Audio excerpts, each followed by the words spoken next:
Cara mengatur waktu layar mati di HP Poco C71. Langkah pertama kita buka setelan.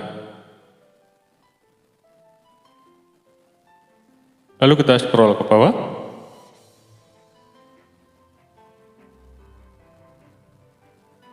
Kita pilih layar.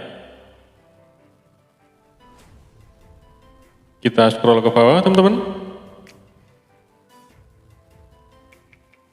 Lalu kita pilih waktu tunggu layar.